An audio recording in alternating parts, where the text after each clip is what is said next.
제가 책을 읽다가 참 재밌는 글을 읽었는데요.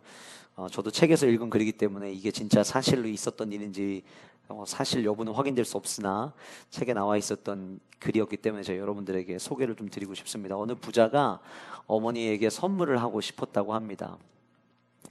어떤 선물이 가장 좋을까?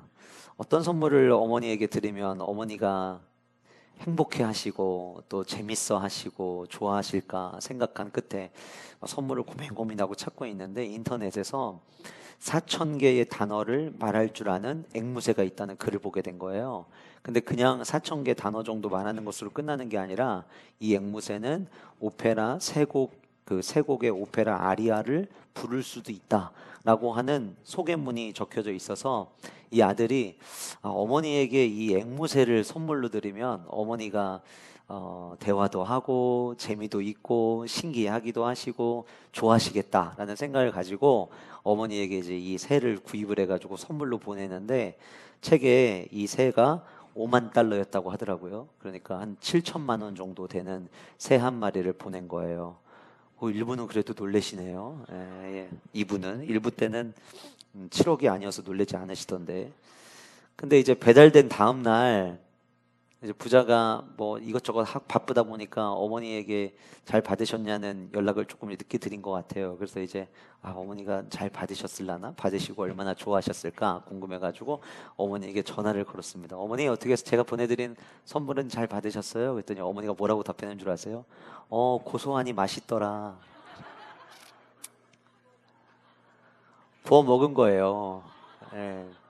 이 7천만 원짜리 새가 말을 할 줄 알고 오페라 가곡을 부를 줄 아는 앵무새라는 거를 모르는 엄마는 그냥 얘가 이걸 왜 보냈지? 고단백인가? 그래서 이제 그냥 구워 드셨답니다. 왜 그 어머니는 그 새를 구워 드셨을까요? 그 이유는 그 새의 가치를 알지 못했기 때문이었습니다. 금요성령 부흥의 시간에 우리는 삼위일체 하나님께 예배를 드리고 예배는 구원받은 성도가 드릴 수 있다라고 하는 것을 요한계시록 1장을 통해서 우리가 살펴보았습니다. 그렇다고 한다면 어쩌면 저와 여러분들의 중생은 우리가 구원받았다라고 이야기할 때 우리의 구원은 예배를 드리기 위해서 또 예배를 드리기 위한 삶이 시작되었다라고 말해도 저는 무리가 아니라고 생각이 되어집니다. 웨스트민스터 소요리 문답 제1문항은 사람이 제일 되는 목적이 무엇인가 라고 묻고 있고 그 질문에 대한 답변으로 하나님을 영화롭게 하고 하나님을 영원히 즐거워하는 것이다 라고 이야기를 하고 있거든요. 그러면 하나님을 영원히 즐거워하는 것이다 라고 이야기할 때 결국 이것은 우리의 삶 가운데 예배가 반드시 필요하다라고 하는 것을 보여주는 거죠. 다시 말씀드리면 성도의 늘 목적은 우리의 목적지는 예배가 돼야 된다라고 하는 것이 웨스트민스터 제 첫 번째 질문에 나와 있는 질문이요 답이라고 하는 거예요.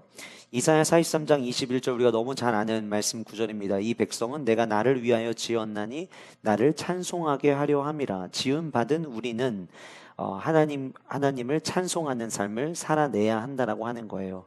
이렇듯 인간에게 있어서 최고의 목적은 또 성도에게 있어서 최고의 목적은 예배라고 생각이 되어집니다.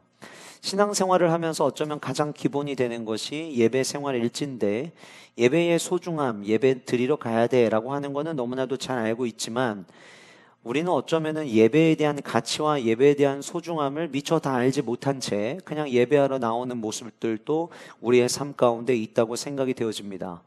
금요일 저녁에 말씀 나눈 것처럼 예배에 성공할 때 우리는 천상의 예배를 드릴 수 있고 그 천상의 예배를 드리면 내가 지금 이 땅에서 괴롭고 힘들고 아프고 어려운 일을 당한다 할지라도 그 천상의 예배를 눈으로 목격하는 순간 이 땅의 전부가 아닌 것을 우리는 발견하게 되게 되고 그리고 이 땅의 모든 것이 전부가 아니고 그 이후에 영원한 하나님의 나라가 있다는 것을 발견하게 되면 더 이상 우리는 이 땅에 얽매이는 삶을 살지 않게 될 거라고 하는 것이죠. 그럼에도 불구하고 적지 않은 이들은 예배를 내 패턴과 내 생각과 그리고 내가 드리고 싶은 방법대로 드리는 경우들이 너무나도 많다라고 하는 거예요. 혹은 예배가 그 예배지 내가 원하는 방법대로 내가 원하는 방식대로 못 가면은 오후에 가면 되고 이런 식으로 예배를 나의 편리에 맞게 내 삶의 패턴에 예배를 끼워 맞추는 식으로 예배를 드리는 경우들도 적지 않다라고 생각이 되어집니다. 만약에 예배가 얼마나 소중한지에 대한 가치를 모른 채 우리가 예배를 드리게 된다면, 조금 전에 제가 말씀드렸던 것처럼 4,000개의 단어를 알고 있고 오페라를 부를 수 있는 앵무새임에도 불구하고 그 앵무새의 가치를 알지 못해서 잡아먹어 해치워 없애버리는 것처럼, 예배에 대한 온전한 가치를 우리가 알지 못한 채 예배를 드린다면 예배 빨리 드리고 후딱 치워 없애버리지 라는 식의 예배를 드릴 수도 있다라고 하는 거예요. 그렇기 때문에 예배를 우리가 왜 드리느냐, 예배를 누구에게 드리느냐, 예배를 어떻게 드려야 되느냐에 대한 문제는 우리의 삶 가운데 굉장히 중요하다라고 하는 것이죠. 예배는 삼위일체 하나님께 예배를 드린다라고 말씀을 드렸습니다.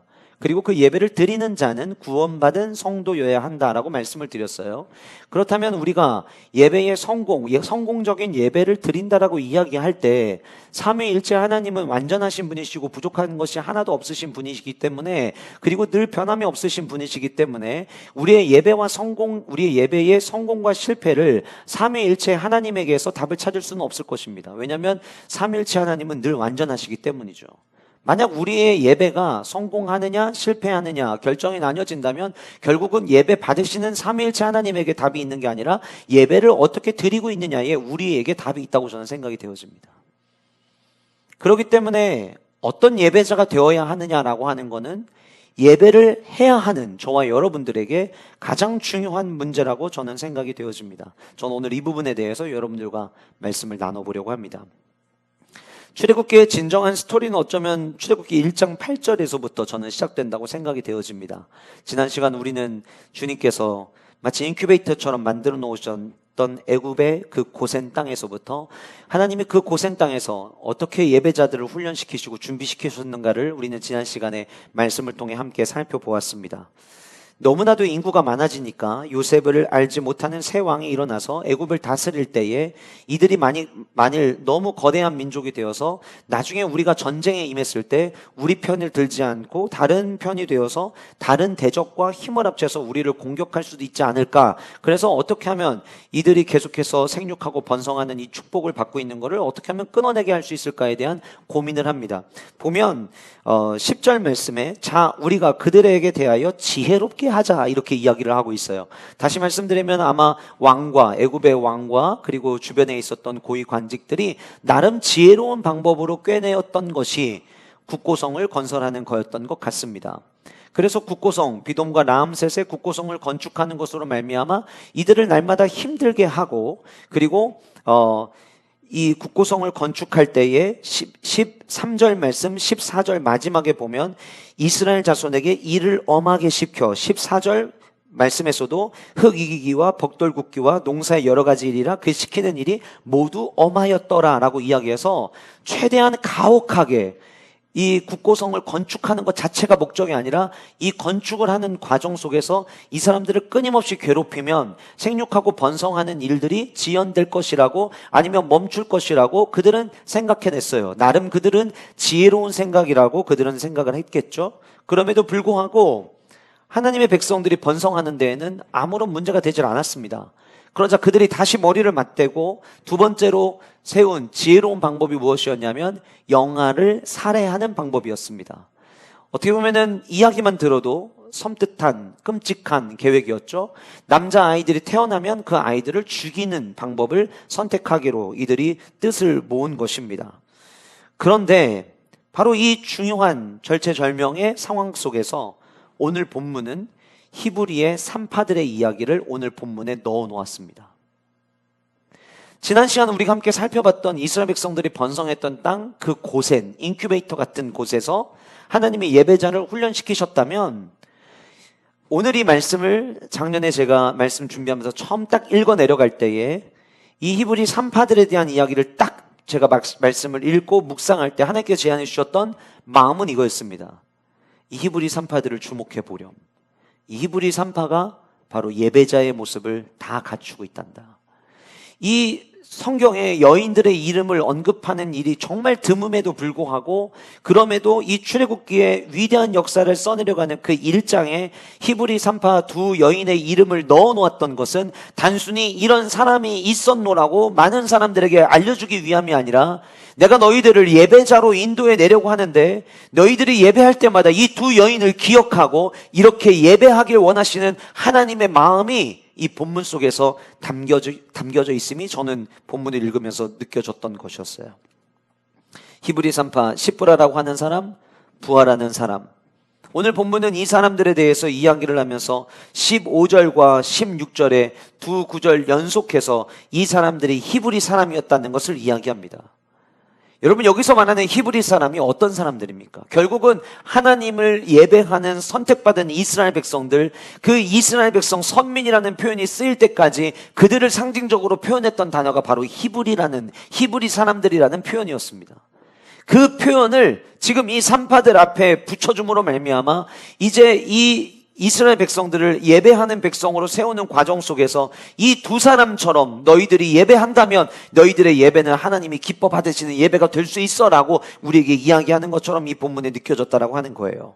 그래서 저는 히브리 산파라는 단어를 예배자라는 단어로 바꾸어서 이 말씀을 묵상을 했었습니다. 예배자를 준비시키셨던 고센 땅, 그리고 예배자로 준비시키셨던, 마치 예배자의 모델처럼 보였던 오늘 이 두 사람을 통해서 성경은 우리에게 하나님께 드리는 예배는 그냥 단순히 정해진 시간에 정해진 공간에 왔다 가는 것으로 목적을 다하는 것이 아니라, 하나님께 예배를 드릴 때는 오늘 이 본문 속에 등장하는 이 두 여인처럼 예배하라는 주님의 당부가 우리에게 있다고 생각을 하고, 오늘 이 말씀을 통해서 그렇다면 우리는 어떤 예배자가 되어야 될 것인지 세 가지를 함께 살펴보려고 합니다. 첫 번째로, 예배자는 하나님을 경외해야만 합니다. 하나님을 경외하는 이 마음이 없이 우리가 예배하는 자리에 나온다면 죄송하지만 그 예배가 성공할 수 없습니다. 여러분들은 오늘 또 예배하러 나오셨습니다. 제가 지난주에도 말씀드렸지만 여러분들은 담임 목사 앞에 예배자로 예배하는 모습을 보여주기 위해서 오늘 이 자리에 나오신 것이 아니라, 지금도 살아계시고 역사하시는 그 하나님께서 눈에 보이진 않지만 지금도 우리 예배 가운데 운행하시는 그 성령 하나님께서 전하는 연약한 자를 대언자로 세우시고 우리 공동체 모두에게 주시는 하나님의 말씀을 오늘 또 우리는 받기 위해 이 자리에 모인 줄 저는 믿습니다. 그렇다고 한다면 우리는 하나님을 경외해야 한다라고 하는 것입니다. 오늘 본문 속에 이 산파들에 대한 이야기를 할 때 이 여인들이 히브리 사람이었다라고 하는 것이 두 번 반복된 것처럼 두 번 이 여인들의 삶 가운데 따라왔던 모습을 이야기를 하는데, 17절 말씀에 그러나 산파들이 하나님을 두려워하여 이렇게 이야기하고 있습니다.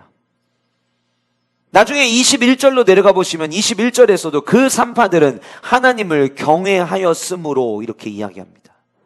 이 산파들에게 있었던 모습, 나타났던 모습이 있었는데 그 모습이 무엇이었냐면 하나님을 두려워하는 것, 하나님을 경외하는 모습이 이 두 여인들 안에 있었다라고 오늘 본문은 우리에게 이야기하고 있는 것입니다. 유진 피터슨이라고 하는 참 영성의 대가라고 불려지는 귀한 목사님이 계십니다. 이 목사님 쓰신 책 중에 다윗 현실에 뿌리 박은 영성이라는 책이 있는데, 이 책의 내용에 보시면 유진 피터슨 목사님이 이런 이야기를 합니다. 모든 예배 드리는 공간에 성도들이 예배를 드리기 위해서 들어갈 때 모든 사람들이 볼 수 있도록 사인판 하나를 세워놔야 된다. 그리고 그 사인판에는 하나님을 조심하라 라고 써놓아야 된다라고 이야기하고 있더라고요. 우리가 발전소나 전화 시스템이 있는 곳들에 가면 접근 금지라고, 위험한 곳이라고 안내판을 붙여놓는 것처럼 하나님을 예배하러 들어가는 모든 공간에 하나님을 두려워해라, 하나님을 조심해라 라고 하는 사인판을 만들어서 붙여놓아야 한다라고 하는 거예요. 왜 유진 피터슨 목사님은 모든 예배자들에게 이 사인판을 보고 예배에 들어가게 했으면 좋겠다라고 왜 이야기했을까요? 그 이유는 많은 사람들이 하나님을 예배하러 오지만 하나님에 대한 두려움과 하나님에 대한 경외심이 없이 그냥 예배하는 경우가 너무 많기 때문에 예배 드리러 가는 공간마다 하나님을 두려워하라고, 조심하라고 안내문을 써 붙여야 된다라고 이야기하지 않았을까 생각을 해봅니다. 예배의 현장은 옛사람이 죽고 새 사람이 사는 곳입니다. 생사가 걸려있는 곳이 바로 예배입니다. 그렇다고 한다면 저와 여러분들이 오늘 또 우리가 예배하며 나아갈 때 삼위일체 그 완전하신 하나님이 우리의 예배를 받으시는 분이라고 한다면 여러분들이 앉아있는 자리가 어느 자리든 우리는 하나님에 대한 이 경외심과 이 두려움으로 우리는 마땅히 예배해야 된다고 하는 거예요. 그런데 여러분, 이 경외심이 그냥 모두에게 아무에게나 주어지는 것은 아니라고 생각이 되어집니다. 철로역장의 저자였던 존 버녀는 하나님에 대한 두려움은 지극히 사랑하시는 사람에게만 주시는 그분의 보배요 엄선된 보석이다 라고 이야기를 했습니다. 하나님을 경외하는 마음으로 예배한다면, 내 안에 하나님을 경외하는 마음이 있다면 그 마음은 하나님이 모두에게 주신 마음이 아니라 하나님을 예배하는 예배자들에게만 특별하게 주신 선물과 같다라고 이야기하고 있다는 거예요. 여러분, 내가 예수 그리스도를 만나기 전에 죄인이고 그 죄인의 끝의 결과는 사망이라는 걸 여러분들 모두 알고 계십니까? 아니, 믿고 계십니까? 만약 여러분들이 그걸 믿으신다면 내 끝이 사망이었고 더 이상 생명이 없는 나의 삶을 예수 그리스도께서 십자가에 못 박혀 죽으심으로 말미암아 나를 살리셨고, 그 하나님은 내가 이미 이 땅에 있기 전부터 나에 대한 모든 걸 알고 계셨고 저와 여러분들에 대한 모든 계획을 다 가지고 계신 위대하신 하나님이라고 하는 그 사실 하나만으로도 우리는 예배하러 나올 때 그분을 경외할 수 있어야만 한다고 생각을 합니다. 경외, 다르게 표현하면 거룩한 두려움으로 표현할 수 있을 텐데, 하나님이 받으시기에 합당한 영광, 감사, 찬양, 우선순위를 하나님께 돌려드리는 것을 우리는 경외라고 이야기를 합니다. 하나님이 받으셔야 될 마땅한 영광과 하나님이 받으셔야 될 감사와 하나님이 받으셔야 될 찬양과 하나님이 받으셔야 될 모든 것들이 내 삶의 다른 어떤 일보다 우선이 되는 삶.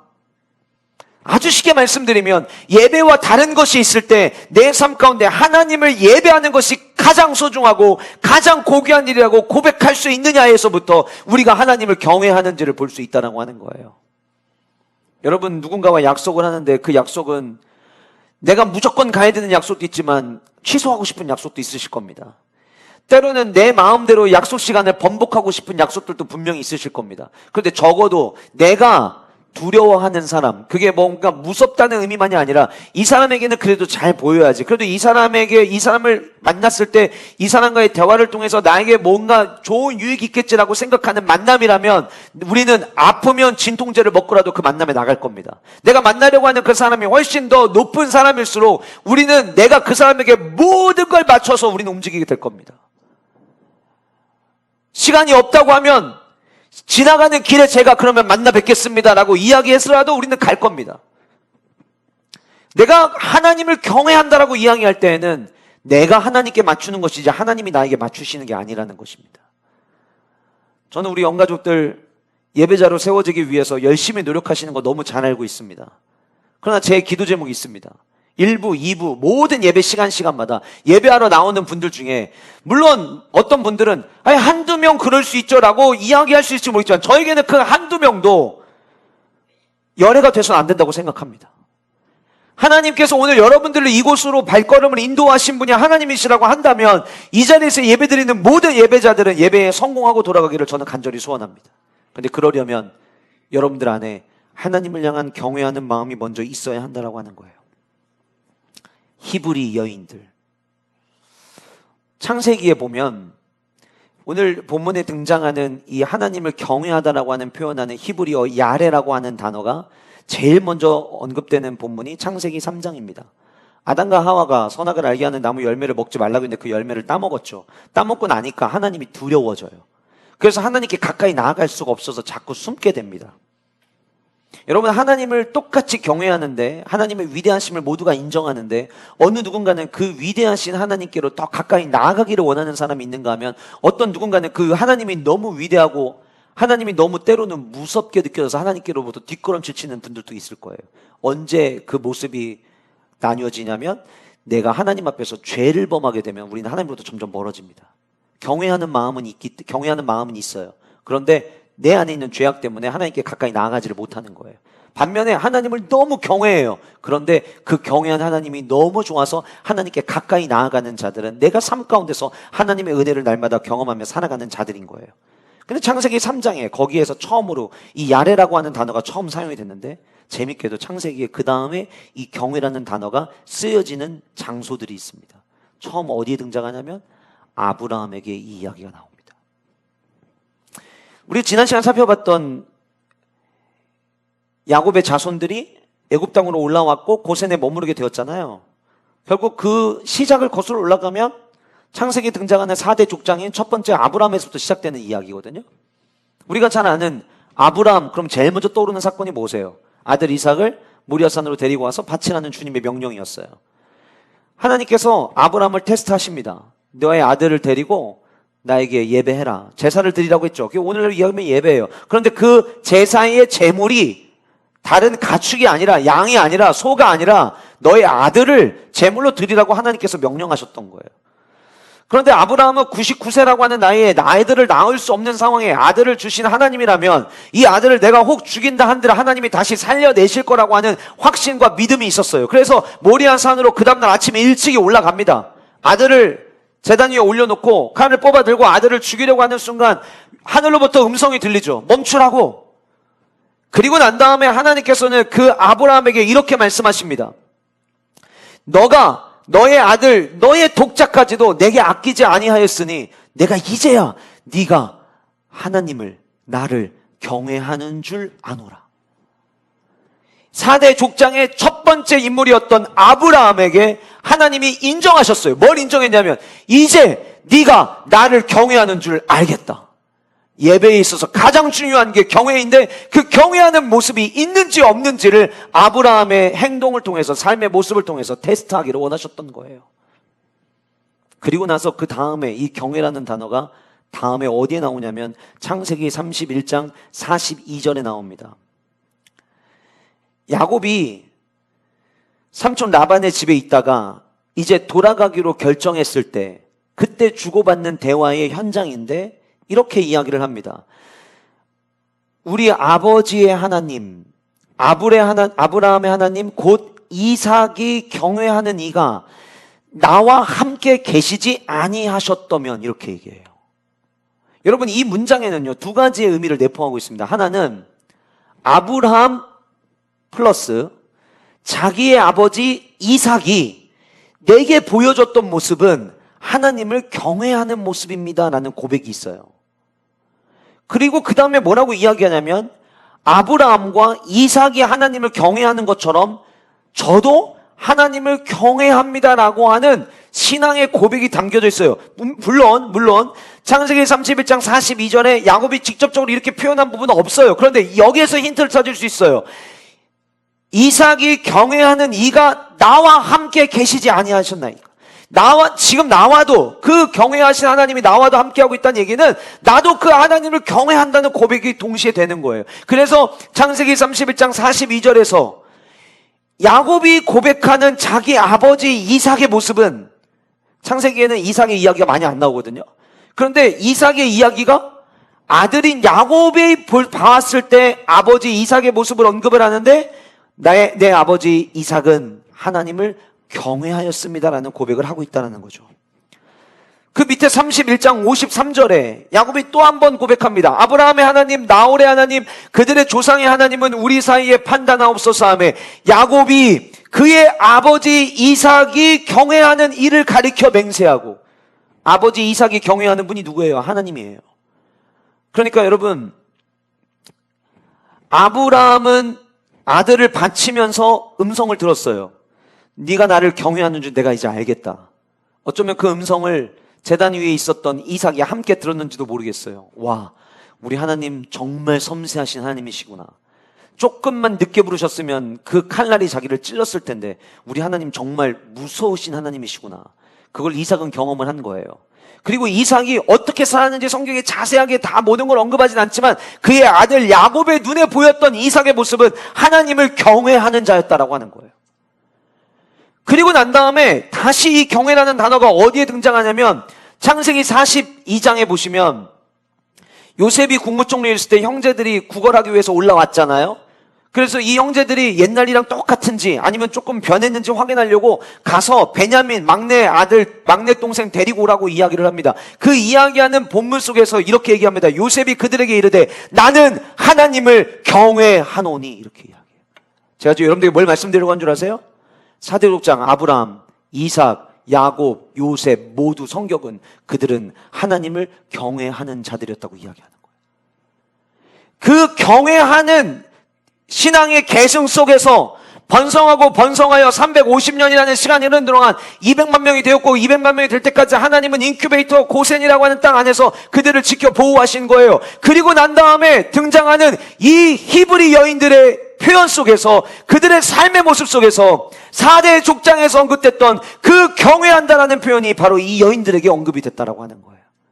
뭘 하나님은 이야기하기를 원하셨을까요? 나는 너희들을 예배자로 부르기를 원해.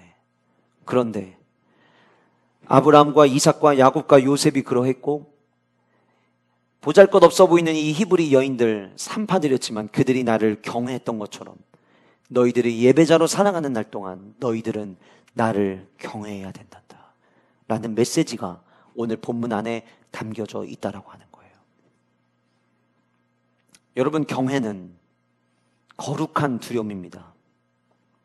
기분 좋은 긴장감이라고도 표현하고 싶습니다. 아니, 예배를 드리는데 하나님을 두려워라고요? 아니, 그 두려워서 어디 갑니까? 이렇게 생각하는 분들 계세요. 죄송하지만 아직 하나님이 경외가 무엇인지 모르시면 그럴 수 있어요. 그러나 하나님의 그 위대하심, 지극히 높으심, 온 우주 만물을 다스리시는 그 하나님의 위대하신 주님의 손끝 하나의 역사를 맛보신 분들이라면 그분은 내가 두려워해야 되는 분이 맞습니다. 경외함으로 예배드리는 것, 예배자에게 필요한 가장 중요한 모습이라고 하는 거예요. 이스라엘 백성들을 애굽에서 이끌어내십니다. 그리고 이제 출애굽기, 다음에 민수기, 신명기. 신명기는 이스라엘 백성들을 향해서 하나님께서 모세를 설교자로 세워서 그들에게 설교 메시지를 주신 내용이죠. 근데 이 신명기 안에 모세가 자주 계속 반복적으로 잊을만 하면 꺼내고 잊을만 하면 끝내는 단어가 있습니다. 그 단어가 바로 경외입니다. 신명기 5장 29절에 하나님께서 이스라엘 백성들에게 십계명을 주시는 그 장면 속에서 장로들과 주고받는 대화들 나오는 그 이후에 나오는 본문이에요. 다만 그들이 항상 이 같은 마음을 품어 나를 경외하며 내 모든 명령을 지켜서 그들과 그 자손이 영원히 복받기를 원하노라. 여러분, 하나님이 저와 여러분들에게 오늘 원하시는 게 있어요. 뭔 줄 아세요? 나는 대전 세종항 영가족들이 나를 경외해서 복받기를 원한다. 주님을 경외하는 예배를 드릴 때에 하나님이 저와 여러분들을 향한 복의 문들이 열리는 줄 믿으시기 바랍니다. 신명기 6장 24절에 여호와께서 우리에게 이 모든 규례를 지키라 명령하셨으니 이는 우리가 우리 하나님 여호와를 경외하여 항상 복을 누리게 하기 위하심이며 또 여호와께서 우리를 오늘과 같이 살게 하려 하심이라. 하나님이 저와 여러분들에게 나는 너희들이 날 경외했으면 좋겠어. 이거를 하나님이 저와 여러분들이 하나님을 막 경외하고 무서워하고 두려워해가지고 막 하나님 앞에 얼씬도 못하고 귀찮게 안 하고 이러려는 목적으로 하나님 말씀하신 게 아니라 분명 성경은 뭐라고 얘기하고 있냐면 경외는 하나님의 말씀에 순종으로 연결된다고 이야기하고 있어요. 하나님을 경외하는 자, 말씀대로 순종하는 자가 주님 앞에 나와서 예배할 때 하나님은 그 예배 가운데 복을 주신다라고 약속하고 계시다라고 하는 거예요. 이 신명기 마지막 즈음에 갔을 때 신명기 31장 13절에 이렇게 이야기합니다. 또 너희가 요단을 건너가면 이제 약속하신 적과 꿀이는 가나안 땅이에요. 요단을 건너가서 차지할 땅에 거주할 동안에 이 말씀을 알지 못하는 그들의 자녀에게 듣고 내 하나님 여호와 경외하기를 배우게 할지라. 이제 시대가 바뀌면 하나님 경외하는 거를 다음 세대들이 잊어버릴 수 있는데 이거 잊어버리지 않게 해라. 요단 건너가서 그 차지하는 땅에서 나 경외 어떻게 해야 되는지를 꼭 가르쳐야 된다라고 하나님께서 모세를 통해서 말씀하셨어요. 그리고 나서 우리가 잘 아는 그 요단을 건너는 사건이 여호수아 4장에 나옵니다. 여호수아 4장에서 요단을 건널 때에 각 지파를 상징하는 한 지파당 돌 하나씩 가지고 나와서 그 돌로 돌무덤을 쌓죠. 그리고 하나님께서 말씀하십니다. 나중에 너희들의 자녀들이 저 돌무덤이 뭐냐고 묻거든 하나님께서 너희들 가운데 이 요단강을 건널 때 많은 땅을 건넌 것처럼 건너게 하셨다라고 이야기해줘라. 그리고 나서 이 이야기의 마지막 메시지 마무리로 여호수아 4장 24절에 이렇게 말씀하셨어요. 이는 땅의 모든 백성에게 여호와의 손이 강하신 것을 알게 하며 너희가 너희 하나님 여호와를 항상 경외하게 하려 하심이라. 하나님은요, 단순히 젖과 꿀이 흐르는 축복의 땅을 들어가는 게 목적이 아니라 그곳에서 하나님께 영광 돌리고 하나님을 예배하는 민족으로 이들을 쓰기를 원하셨어요. 예배를 드려야 되는데, 예배 드리는 민족으로 사용하셔야 되는데, 그래서 그들을 애굽에서 출애굽시키셨는데 나중에 요단강을 건너는 동안 세대가 여러 번 바뀌면서 이 사실을 모르는 사람들에게 다시 기억하게 해라, 다시 가르쳐라. 무엇을? 하나님을 경외하는 것을. 뭐예요? 경외함이 없이는 예배 드릴 수 없다라고 하는 거예요. 나의 오늘 예배의 태도와 나의 오늘 예배의 자세는 설교자에 대한 에티켓이 아닙니다. 우리에게 말씀을 주시는 하나님에 대한 우리의 반응입니다. 저도 여러분과 똑같습니다. 보잘것없고 흠 많은 사람입니다. 그런데 마치 이스라엘 백성들에게 모세를 통해서 말씀하신 것처럼 우리 영가족들에게 하나님께서 저를 통해서 여러분들에게 오늘 우리에게 필요한 양식을 공급해 주시는 거예요. 근데 때로는 말씀을 듣다 보면 저건 목사님 생각이니까 저렇게 얘기하는 거지. 뭐 예배가 다 똑같은 예배지, 뭐 예배 하나 중요하다고 얘기하려고 엄청 길게 설명하시네, 이런 생각들이 혹 여러분들 안에 있으시다면 죄송하지만 그 음성은 저희를 향한 음성이 아니라 하나님을 향한 음성입니다. 하나님이 말씀하셨잖아요. 이스라엘 백성들이 모세에게 이야기할 때 저들이 너에게 이야기하는 게 아니라 지금 나에게 이야기하는 거다. 하나님을 경외하지 않으니까 때로는 설교자의 이야기를 우습게 가볍게 여기는 거죠.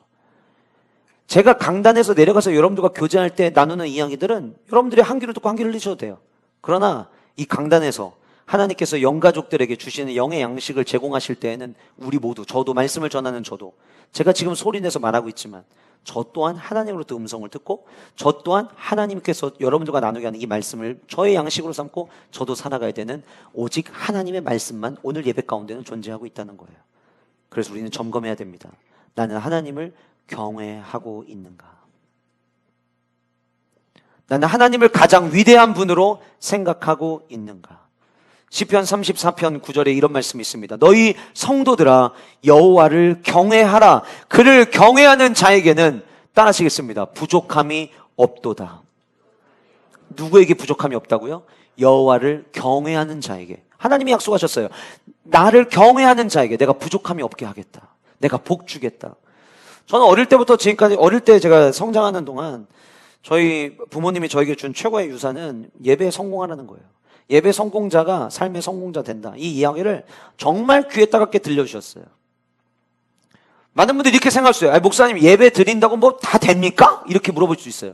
예배 드린다고 다 되죠. 에이, 틀리셨네 목사님.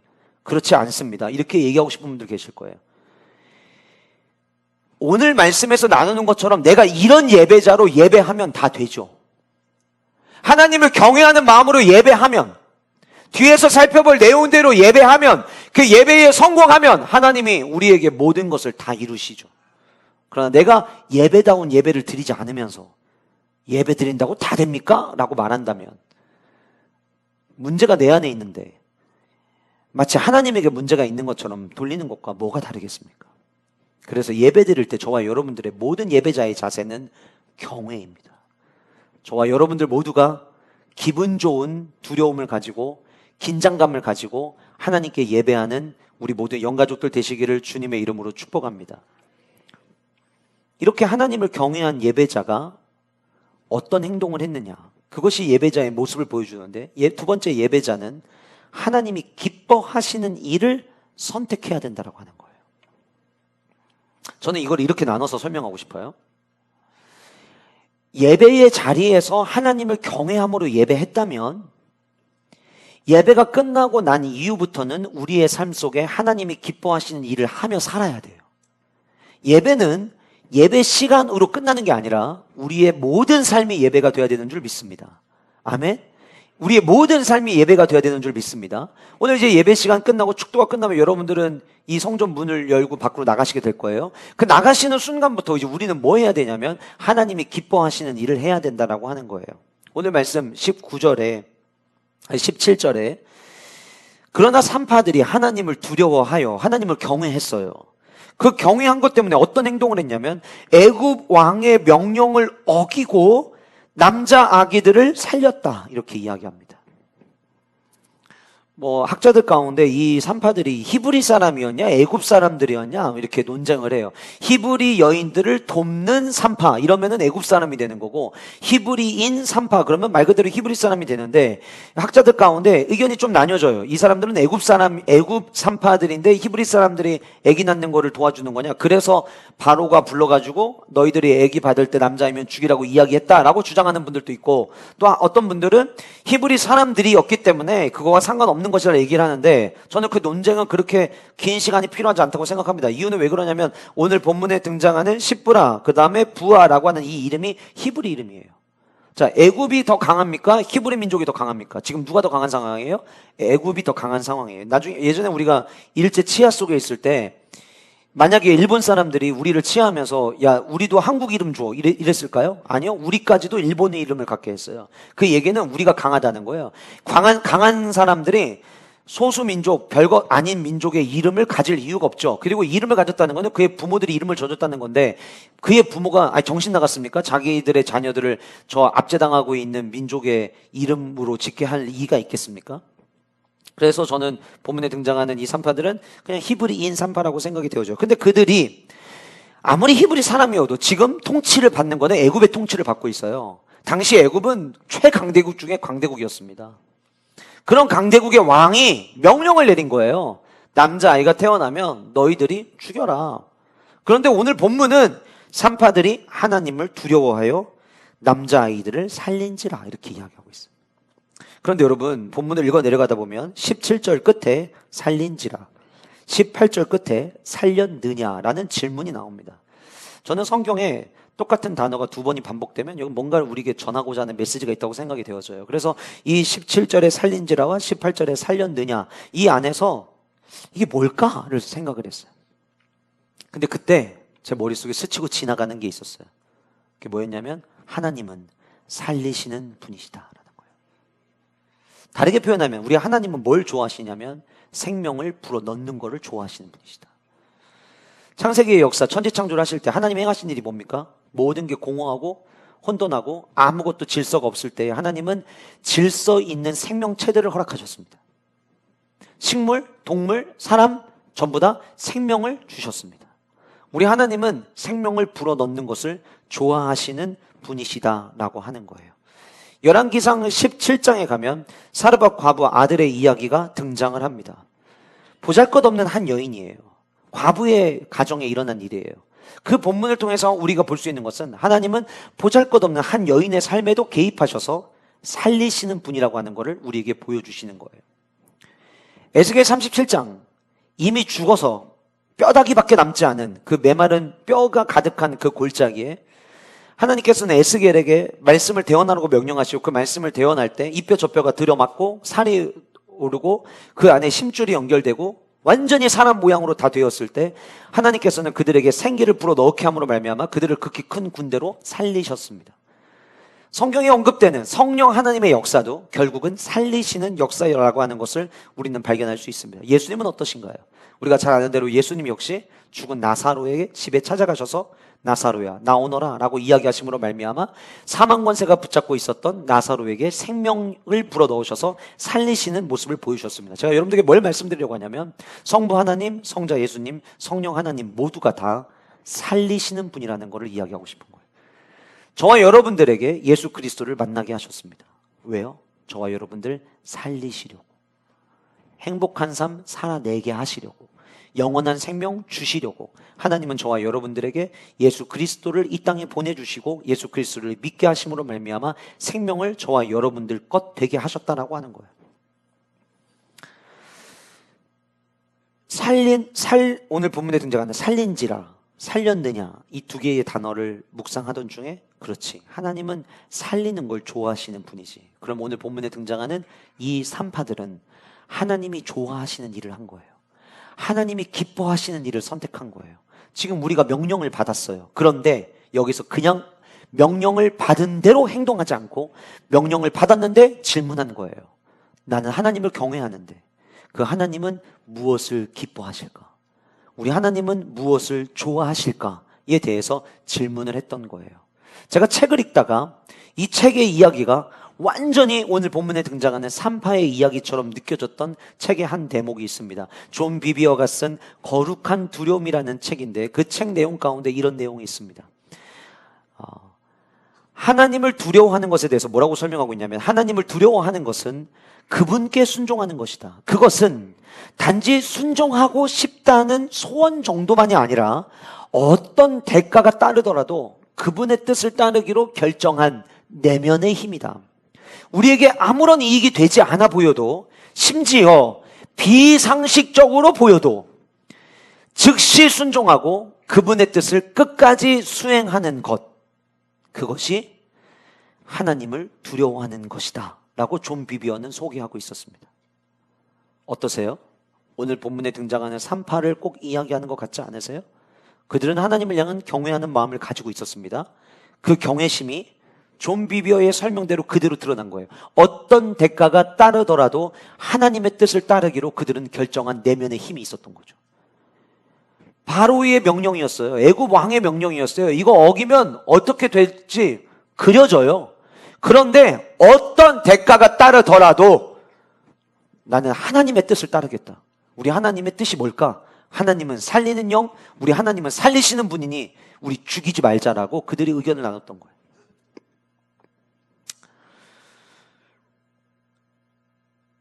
자신의 삶 가운데 이 아이를 죽이는 것, 어떤 이익도 눈에 보이지 않아요. 그런데 이익이 따르지 않아도, 아니 심지어 비상식적으로 보여도 기꺼이 즉시 순종하는 산파들의 모습이 존 비비어 책에 담겨져 있었던 하나님을 경외하는 자들의 모습과 너무 일치하더라고요. 여러분들 하나님을 경외하십니까? 여러분들이 진짜 하나님을 경외하시잖아요? 그러면 여러분들은 예배가 끝나고 난 이후에 여러분들의 삶은 하나님이 기뻐하시는 일을 찾게 되어 있습니다. 하나님이 뭘 좋아하실까를 찾게 되어 있습니다.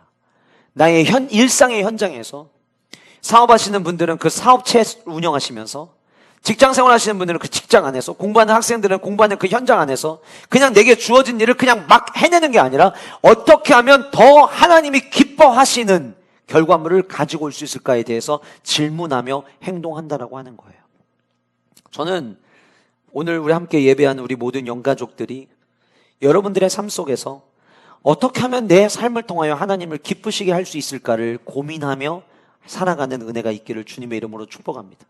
어떻게 하면 내가 기쁨이 될 수 있을까를 고민하는 게 아니에요.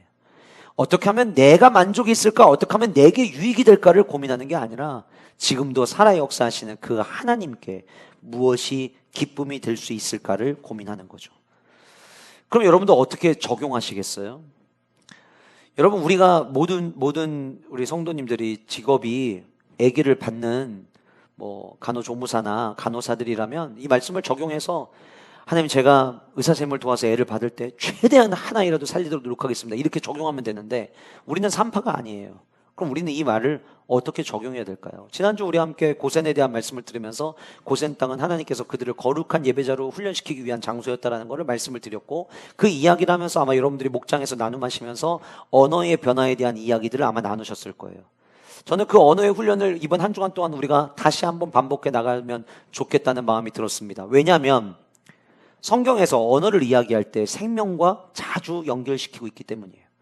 잠언 18장 21절에 이런 말씀이 있습니다. 죽고 사는 것이, 누군가를 죽이고 누군가를 살리는 것이 혀의 권세에 달렸다라고 성경은 이야기하고 있습니다. 잠언 12장 18절은 지혜로운 자의 혀는 양약 같다고 이야기합니다. 약이 뭡니까? 아파서 병들어서 죽어가는 자를 살리는 게 약이에요. 그런데 지혜로운 자의 이 혀가 마치 아픈 자, 죽어가는 자를 살리는 약과 같다라고 성경은 이야기하고 있다는 거예요. 잠언 15장 4절에서 이렇게 이야기합니다. 온순한 혀는 생명나무이지만 패역한 혀는 마음을 상하게 하느니라. 다음 한 주간 동안 저와 여러분들의 언어가 살리는 언어가 됐으면 좋겠습니다. 감사의 언어가 됐으면 좋겠습니다. 긍정의 언어가 됐으면 좋겠습니다. 오늘 또 이 말씀을 듣게 하신 하나님 앞에 주님 감사합니다를 고백할 수 있는 은혜가 우리 모든 영가족들에게 있으시기를 주님의 이름으로 축복합니다. 이것이 구약만의 이야기는 아닙니다. 에베소 4장에, 에베소서는 여러분 얼마나 더러운 문화가 가득했던 곳이었어요. 근데 그 에베소 4장 29절에 이런 말씀이 있습니다. 무릇 더러운 말은 너희 입 밖에도 내지 말고 오직 덕을 세우는 데 소용되는 대로 선한 말을 듣는 자들에게 은혜를 끼치게 하라. 더러운 말은 입 밖에도 내지 말아라. 죽이는 말 다음 한 주간 동안 꾹꾹 참아내시는 우리 모든 영가족들 되시기를 주님의 이름으로 축복합니다. 자녀들이 속을 뒤집어도 축복하시는 한 주 되시기를 주님의 이름으로 축복합니다. 믿지 않는 남편이 속을 박박 긁어도 그래도 하나님께서 나에게 지난 주일에 들었던 말씀 제일 많이 실천할 수 있는 기회를 내게 주셨노라고 감사하면서 여러분들이 언어의 변화를 연습하시는 다음 한 주간 되시기를 주님의 이름으로 축복합니다. 예배자는 예배가 전부가 아니라 예배가 끝나고 난 이후에 하나님을 기쁘시게 하는 삶을 살아내는 자들이에요. 산파들이 하나님을 경외하는 것으로 끝내지 않았어요. 그들은 하나님을 경외함으로 말미암아 하나님이 기뻐하시는 일, 하나님이 좋아하시는 일, 살리는 일에 동참하기로 그들은 결단하였습니다. 여러분, 히브리 산파가 오늘 본문에 등장하는 십브라와 부하 두 사람만 있었던 건 아닙니다. 이 두 사람은 아주 쉽게 얘기하면 산파협회 회장 부회장이었어요. 그때 당시 산파들이 굉장히 많았어요. 그런데 이 명령을 대표로 이 두 사람이 들은 거고, 이 사람들이 듣고 난 다음에 산파들에게 똑같이 이야기했을 거예요. 우리 하나님이 기뻐하신 일을 선택합시다. 지금 비록 우리가 종노릇하고 있지만, 우리가 애굽이 하라는 대로 곤혹을 받고 있지만, 그래도 하나님은 지금도 살아 역사하시는 분이라고 우리 믿습니다. 우리 그 하나님이 기뻐하시는 일을 선택합시다. 그렇게 선택했던 사람들이 바로 이 산파들이었어요. 저와 여러분 모두 직업은 다르지만 오늘 본문 속에 등장한 이 산파들처럼 우리 모두도 하나님이 기뻐하시는 일을 선택합시다. 같이 고백하고 같이 선택하는 은혜가 우리 모두에게 있기를 주님의 이름으로 축복합니다. 마지막 세 번째로, 예배자는 하나님의 은혜를 경험한다라고 하는 거예요. 예배자는 하나님의 은혜를 경험하는 자예요. 여러분들 예배하러 나오실 때마다 하나님의 은혜를 많이 경험하시기를 주님의 이름으로 축복합니다. 여러분, 은혜가 무엇입니까? 은혜하면 성경에서 이야기할 때 제일 먼저 은혜라는 단어를 잘 정의할 수 있는 본문이 에베소서 2장 8절과 9절이라고 생각이 되어집니다. 너희는 그 은혜에 의하여 믿음으로 말미암아 구원을 받았으니 이것은 너희에게서 난 것이 아니요 하나님의 선물이라. 우리는 그 선물을 받을 자격이 없었는데 하나님께서 저와 여러분들에게 값없이 선물을 주셨다라고 하는 거예요. 그래서 그걸 가리켜서 성경은 은혜다라고 이야기하고 있다는 거예요. 그래서 은혜가 뭡니까? 이야기하면 우리는 먼저 1차적으로 하나님께서 우리에게 베풀어 주신 구원을 은혜라고 이야기합니다. 맞아요. 정말 자격과 조건 없는 저에게, 여러분들에게 예수 그리스도를 보내주심을 말미암아 십자가 은박을 죽게 하심으로 말미암아 영원한 생명을 주셨기 때문에 우리 모두가 정말 값없이 그 은혜를 받았죠. 근데 저는 시편 23편에 있는 말씀도 은혜가 뭔지를 우리에게 보여준다고 생각합니다. 시편 23편 너무 잘 아는 말씀이잖아요. 여호와 나의 목자시니 내게 부족함이 없으리로다. 그리고 그 뒤에 나오는 본문들을 보면 인도하시리로다. 하나님께서는 저와 여러분들을 인도하고 보호하시는 거예요. 내가 사망의 음침한 골짜기를 다닐지라도 해를 두려워하지 않을 것은 주께서 나와 함께 하심이라. 주의 지팡이와 막대기가 나를 안위하시나이다. 은혜가 뭡니까? 나를 보호하시는 것, 나를 인도하시는 것, 이 모든 것이 은혜입니다. 이 은혜가 예배와 너무 깊게 연관이 되어 있다라고 하는 거예요. 왜냐하면 예배는 하나님의 은혜를 경험하는 곳이고 그 은혜에 응답하는 자리이고 은혜 가운데 살아가도록 저와 여러분들을 변화시키는 자리가 바로 예배의 자리이기 때문이다라고 하는 거예요. 그런데 하나님이 베풀어 주시는 은혜를 우리가 착각할 때가 있어요. 여러분, 오늘 본문은 20절에 이렇게 이야기합니다. 하나님이 그 산파들에게 은혜를 뭐라고 이야기하고 있죠? 베푸시니. 제가 오늘 세 번째 대지로 예배자는 하나님의 은혜를 경험합니다라고 말씀을 드렸지만 결국 예배자가 하나님의 은혜를 경험하려면 우리에게 은혜를 베풀어 주시는 하나님이 계셔야만 한 거예요. 조금 전에 살펴봤던 것처럼 구원은 저와 여러분들이 만들어낼 수 있는 게 아니잖아요. 우리의 행위로 구원을 보장받는 게 아니잖아요. 오직 은혜로 그 하나님의 선물을 받는다라고 이야기했잖아요. 하나님이 구원이라고 하는 선물을 저와 여러분들에게 베풀어 주셨고 그 은혜를 우리가 받을 때에 우리가 구원받은 성도가 되는 것이고, 주의 지팡이와 막대기로 저와 여러분들을 지키시고 보호하시는 하나님의 은혜를 베풀어 주시고, 그 은혜가 내가 아멘으로 받을 때에 그 하나님의 은혜가 내 삶 가운데 있는 것처럼, 은혜는, 우리는 예배자는 은혜를 경험해야 된다라고 말씀을 드렸지만, 결국 은혜를 경험하려면 은혜를 베풀어 주시는 하나님이 계셔야 된다라고 하는 거예요. 지난 사역자 수양회 때 제가 우리 모든 사역자들에게 자기가 읽고 싶은 신앙서적 한 권씩을 가지고 오라고 제가 이야기를 했습니다. 그리고 저는 우리 9월에 우리 교회 집회 오시는 노진준 목사님이 쓰신 믿음을 의심하다라고 하는 책을 가지고 갔어요. 그 책을 읽다가 그 책에서 굉장히 재밌는 글을 읽게 되었습니다. 저는 그 글이 오늘 이 말씀 은혜에 대한 부분을 정리하는데 머릿속에 생각이 났어요. 만약에 어떤 한 환자가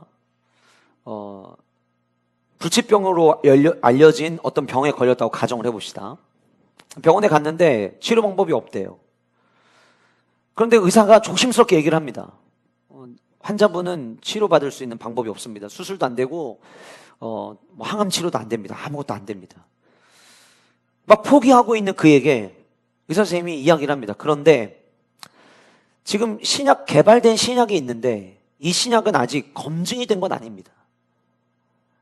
이거라도 한번 시도해 볼까요?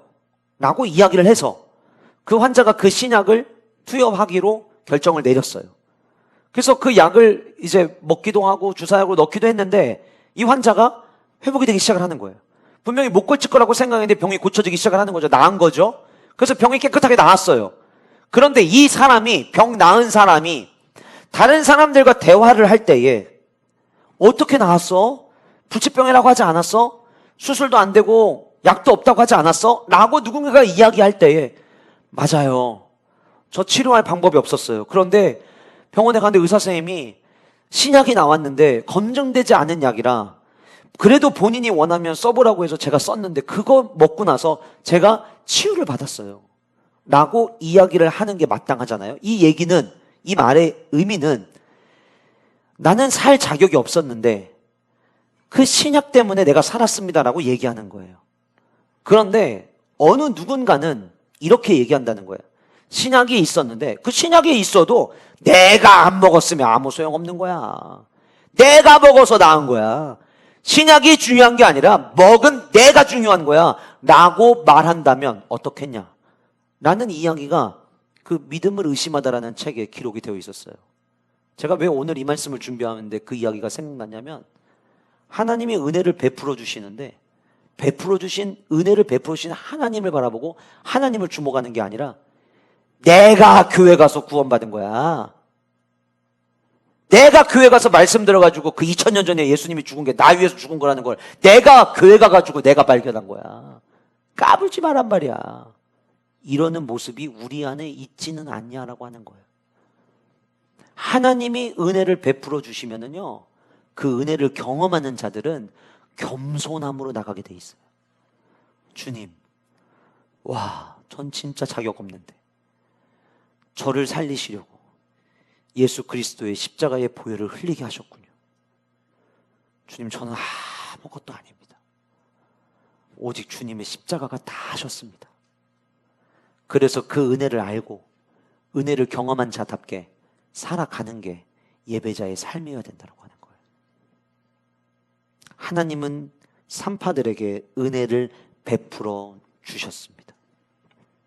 그리고 성경은 이렇게 기록합니다. 산파들에게 은혜를 베푸시니 그 백성은 번성하고 매우 강해지니라. 재밌지 않으세요? 은혜를 베풀어 주신 건 산파들인데 마치 은혜를 입은 사람들은 백성들인 것처럼 오늘 본문은 묘사하고 있어요. 앞에는 산파들에게 은혜를 베푸시니라고 되어 있는데 그 백성이 번성하고 매우 강해진다라고 이야기하고 있어요. 이게 뭘 의미할까? 제가 생각해 봤어요. 하나님을 경외함으로 우리가 예배합니다. 하나님을 막 기쁘시게 해드리는 삶을 살아요. 그리고 우리가 한 주간을 살고 주일날 옵니다. 그렇게 하나님을 기쁘시게 하는 삶을 살기 위해 애썼던 자들에게 하나님은 은혜를 베풀어 주십니다. 그리고 우리는 그 은혜를 받고 또 가죠. 놀라운 건 그 은혜 받은 그 성도 한 사람 때문에 직장의 분위기가 바뀌는 거예요. 그 은혜 받은 성도 한 사람 때문에 거래하는 사람들이 괜히 기분 좋아지는 거예요. 은혜 받고 온 같은 교실에서 수업 듣는 그 친구 하나 때문에 교실 분위기가 바뀌는 거예요. 저는 성도는 이래야 된다고 생각합니다. 은혜 받고 월요일에 갔는데 온갖 짜증은 다 내요. 분명히 어제 교회 갔다 왔다는 거 내가 아는데. 분명히 어제 교회 갔다 왔다는 거 아는데 월요일에 학교 와가지고 숙제를 왜 이렇게 많이 내냐고 선생님 막 뒷담화를 계속 까요. 잘못된 거예요. 하나님을 경외하죠? 하나님을 기쁘시게 하는 삶을 살죠? 주님 앞에 나옵니다. 하나님은 그런 자들에게 은혜 베풀어 주십니다. 우리는 그 은혜를 받습니다. 경험합니다. 그러면 우리 주변에도 그 은혜가 흘러가야 돼요.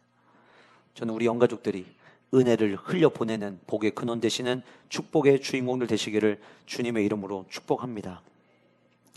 산파들은 하나님 앞에서 바로가 아무리 강해 보여도 그가 하나님을 능가할 수 없다는 믿음이 있었습니다. 그 믿음 때문에 하나님은 산파들에게 은혜를 주셨어요. 제가 창세기의 역사는 개인의 역사인데 출애굽기의 역사는 공동체 역사라고 말씀드렸죠.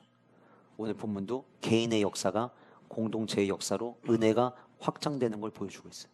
예배는 공동체가 함께 모여서 예배할 때 그 공동체 속에서 하나님이 은혜를 부어주시는 줄 믿으시기 바랍니다. 여러분, 예배의 성공자 되십시오. 예배를 우선순위로 두십시오. 뭐 여러 가지 핑계 대실 수 있는데 예배를 우선순위로 두십시오. 아무리 바쁘고 아무리 힘들고 아무리 앉아있기 어렵고 아무리 뭐 여러 가지 상황이 주어져도요, 당장 우리 집 가족이 누가 아파가지고 병원에 간다고 하면 다 갑니다. 응급실 다 쫓아갑니다. 하던 일을 멈추고도 갑니다. 왜냐하면 중요한 일이기 때문이죠. 그거보다 더 중요한 일이 예배자로 저와 여러분들을 하나님이 부르시기 위해서 생명을 주셨는데 그 생명 가지고 딴 거 안 하고 그 시간에 예배하는 걸 하나님은 제일 원하십니다. 저와 여러분들이 가지고 있는 모든 것 하나님이 선물로 주신 겁니다. 이거 선물로 주실 때에는 이것 때문에 너 나 예배 안 해도 돼, 그래서 주신 게 아니에요. 이것 때문에 예배 못 해도 괜찮아, 그래서 주신 거 아니에요. 저와 여러분들이 가지고 있는 그 모든 것 하나님이 선물로 주실 때에는 저와 여러분들 하나님 예배하기 위해서 선물로 주신 거예요.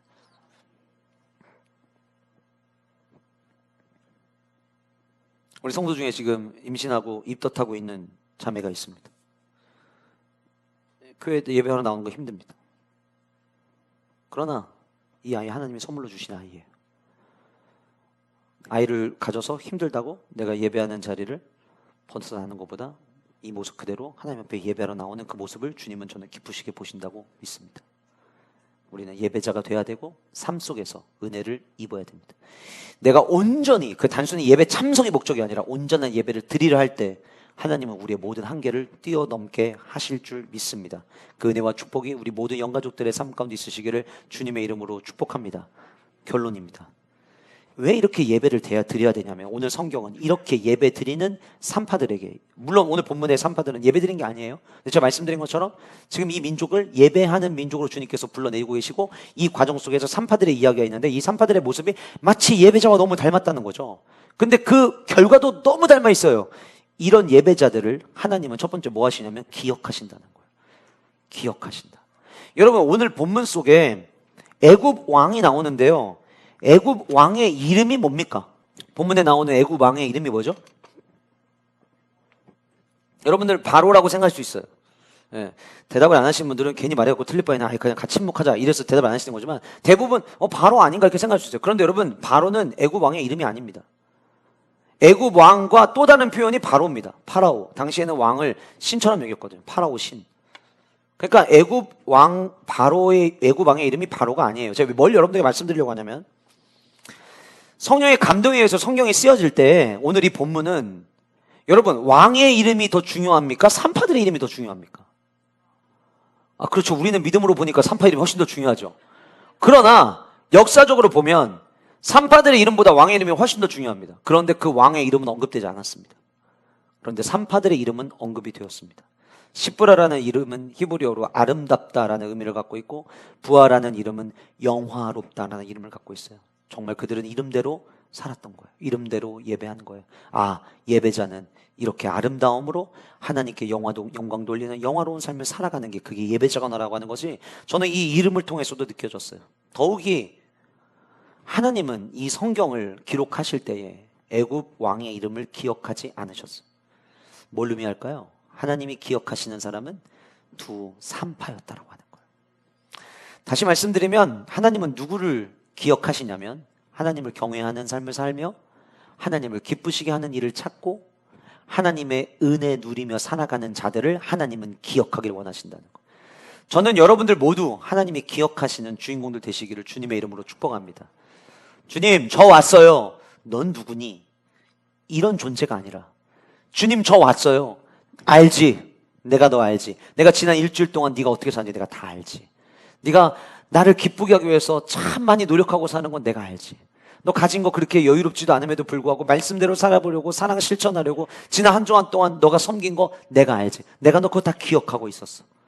주님은 하나님을 경외하고 주님께 최상의 예배를 드리고 나아갈 때 하나님은 그 한 사람 한 사람을 기억하시더라라고 하는 거예요.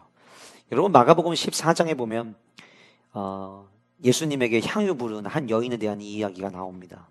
나병 환자 시몬의 집에서 식사하실 때라고 이야기한 걸 봐서는 나사로의 가정이었을 것이다 라고 학자들은 추측을 하고, 그 가정에 있는 한 여자라고 이야기할 때 마리아였을 것이다 라고 많은 사람들이 생각을 합니다. 그 마리아가 매우 값진 향유, 순전한 나드 한 옥합을 가지고 와서 예수님께 부었죠.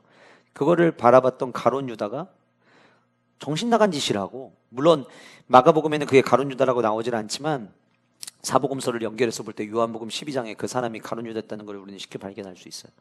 야, 차라리 저 돈으로 가난한 사람을 도와줬으면 더 많은 사람을 도와주셨을 텐데 멍청하게 저 왜 향유컵을 쏟아 부은 거야? 이렇게 생각한 거죠.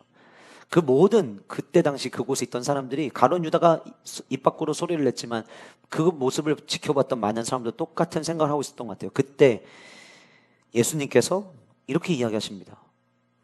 마리아가 지금 향유옥합 깨뜨린 이 일은 내게 좋은 일을 한 거야. 제가 아까 말씀드렸죠. 우리는 뭐 해야 되냐면 하나님이 좋아하시는 일을 해야 돼요. 하나님이 기뻐하시는 일을 해야 돼요.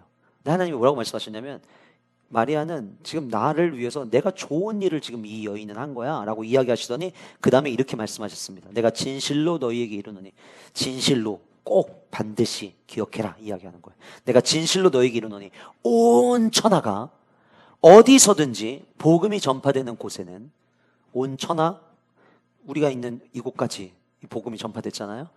이 복음이 전파되는 곳에는 이 여자가 행한 일도 말하여 그를 기억하리라 하니라. 주님 말씀하셨어요. 복음이 전파되는 모든 곳에는 꼭 이 여자 얘기 꼭 해서 기억해야 된다. 왜 그럴까요? 하나님이 좋아하신 일을 했거든요. 그럼 마리아는 왜 예수님께 향유옥합을 깨뜨렸을까요? 경외하는 마음이 그 안에 가득했기 때문인 거예요. 나사로 죽었다 살아났어요. 은혜를 경험했어요. 내가 이 은혜를 경험했는데 잠잠히 있을 수가 없었던 거예요. 그래서 하나님 앞에, 주님 앞에 그 옥합을 깨뜨렸는데 주님은 내가 이 여인을 기억하게 하겠다. 여러분, 예수님께서 복음이 전파되는 곳에 이 여자가 행한 일도 기억돼야 된다고 말씀하셨다면 얼마나 주님의 머릿속에는 이 마리아의 행동이 기억에 남아있을까요? 저는 여러분들이 살아가면서 신앙생활하면서 하는 행동 하나하나가 주님이 기억하시는 행동 되시기를 주님의 이름으로 축복합니다. 여러분들 온전한 예배자로 살아가시잖아요. 하나님이 여러분들을 기억하십니다. 하나님이 여러분들을 기억하시면은요, 하나님이 여러분들을 지키시고 하나님이 여러분들을 보호하시는 역사가 일어날 거예요. 이 은혜의 주인공들 되시기를 주님의 이름으로 축복합니다. 마지막으로 왜 이런 예배자가 돼야 되느냐? 그런 예배자를 하나님은 축복하시기 때문이에요. 아까 앞에서 신명기에서도 말씀을 드렸지만 오늘 좀 이 본문에서 좀 더 구체적으로 이야기를 드릴게요. 21절 말씀 보시면, 그 산파들은 하나님을 경외하였으므로 하나님이 그들의 집안을 흥왕하게 하신지라, 이렇게 성경에 기록되어 있어요. 자, 그들의 집안을 흥왕하게 하신지라라고 나와 있는데요, 원어 그대로 보면 가족을 흥왕하게 하셨다 이렇게 표현을 합니다. 자, 그러면 이 표현이 쓰이는 데에는 의미가 있어요. 스튜어트 디케이라고 하는 신학자가, 구약 신학학자가 그의 주석, 엑소더스 출애굽기 주석에서 굉장히 의미 있는 이야기를 했고, 이거는 단순히 스튜어트 디케이 한 사람만의 주장이 아니라 많은 신학자가 같이 의견을 모으고 있는 이야기가 있습니다. 굉장히 흥미로운 이야기인데, 그 이야기가 뭐냐면 출애굽기 1장에 등장하는, 오늘 본문에 등장하는 시브라와 부하는 독신이었을 것이다 라는 이야기예요. 이유는 왜 그러냐면 그때 당시 산파들은 여기저기 아이가 날 때마다 불려다녀야만 했기 때문에 가정을 이루지 못했다고 합니다. 그런데 여러분, 아기가 태어나는 곳에는 늘 기쁨이 있잖아요. 아이를 낳아서 축하합니다, 아들입니다, 축하합니다, 공주님입니다 라고 받을 때마다 행복하잖아요. 때로 우리는 너무 감격해서 눈물을 흘리잖아요. 그 모습을 산파들은 옆에서 눈으로 보기만 한 거예요.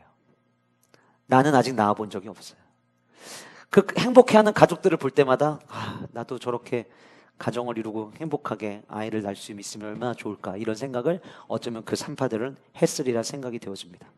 당시 산파는 기혼 여성이 하기에는 너무 어려운 일이었기 때문에 대부분의 산파들이 전부 다 미혼모였을 것이다, 처녀였을 것이다 라는 게 학자들의 공통된 의견이더라고요. 그러면 21절에 하나님이 그들의 집안을 흥왕하게 하셨다. 바로 그 앞에 20절에 은혜를 베풀어 주셨고, 그 은혜 베풀어 주신 결과로 하나님께서 집안을 흥왕하게 하셨다는 이야기는 지금 독신이었던 이 여인들에게 가정을 허락하셨다는 거예요. 남편을 만나게 됐고요. 그리고 가족 구성원들이 늘어났다는 이야기는 이 여인들도 아이를 낳을 수 있는 축복을 하나님이 주셨다라고 성경은 기록하고 남겨두고 있다는 거예요. 자, 그럼 여러분, 오늘 이 이야기가 우리에게는 어떻게 적용될까요? 여러분들이 삶을 살아가다 보면 나에게 일어나지 않는 일인데 다른 누군가에게 일어난 일을 바라보면서 부럽다, 나에게도 좀 이런 일이 일어나면 좋겠다, 이런 생각하시는 분들 여러분들 가운데 계실 거예요. 짝을 만나서 결혼하는 커플들을 보면 부럽다, 나도 언제 짝을 만나서 결혼하지? 라는 생각을 하고 있는 수많은 청년들이 우리 교회에 있어요. 또 지난 1년 동안 아이를 낳고 또 임신했다는 소식들이 교회 곳곳에서 들리게 되면 아이를 갖기를 기도하고 있는 가정들은 부럽다, 우리 가정에는 언제 하나님께서 생명의 태의 문을 열어주실까 기대하는 마음을 가지고 기도하게 될 거예요. 어느 누군가가 사업을 하는데 참 어려운 시기에 사업이 잘 성공하고 있다는 이야기를 들으면 여전히 힘든 내 사업을 바라보면서 부럽다, 내 사업도 좀 안정적이고 좀 소득이 늘면 좋겠다라는 마음을 갖게 될 거고요. 나랑 똑같이 직장생활 시작한 것 같은데 누군가가 빠르게 승진하는 모습을 보면 부럽다, 나에게도 이런 일이 일어났으면 좋겠다라는 생각하는 일들이 아마 여러분들 가운데 계실 거예요. 그 꿈꾸는 일이 무슨 일이든, 제가 아까 말씀드렸죠, 예배에 목숨 걸고 예배의 성공자 되시면 주님께서 우리의 삶에 가장 좋은 것들로 채워주십니다. 지난 장재기 목사님 말씀하신 것처럼 내가 원하는 방법이 아니라 하나님이 원하시는 최선의 방법으로 우리에게 최고의 것들을 하나님은 주실 것입니다. 저는 그 축복을 우리 모든 영가족들이 누리시기를 간절히 소원합니다. 오직 예배로 승리하는 교회, 오직 예배만 하나님 앞에 집중하고 드렸을 뿐인데, 그래, 나도 올 한 해 동안 진짜 하나님 경외하는 마음으로 예배 드려보자. 성경책 들고 왔다 갔다 하는 예배 말고, 형식상 가는 예배 말고, 보이기 위한 예배 말고, 지금도 살아 역사하시는 그 하나님 앞에 온전히 하나님을 경외하는 마음으로 올 한 해 내가 한번 예배해보자. 그래, 나도 예배 끝나고 일상으로 돌아가는 게 아니라 일상으로 돌아오지만 여전히 하나님이 기뻐하시는 일이 무엇인지 끊임없이 질문하며 하나님이 원하시는 삶을 한번 살아가 보자. 그래, 하나님이 내게 주시는 그 은혜 내가 받아서 나 혼자 누리는 게 아니라 내 주변에도 그 은혜를 흘려보내는 하나님의 백성으로서 그 예배자를 한번 살아보자. 그렇게만 예배해보세요. 여러분들의 삶에 하나님이 역사하십니다. 왜 하나님이 역사하신 줄 아세요? 그 하나님은 지금도 살아계신 하나님이시기 때문입니다. 예배 드리는 자체가 전부가 아니라 예배 이후에 나의 삶조차도 예배자의 삶을 살아갈 때 하나님의 역사가 시작됩니다. 그 하나님의 역사를 모두 목격하시는 간증의 주인공을 되시기를 주님의 이름으로 축복합니다.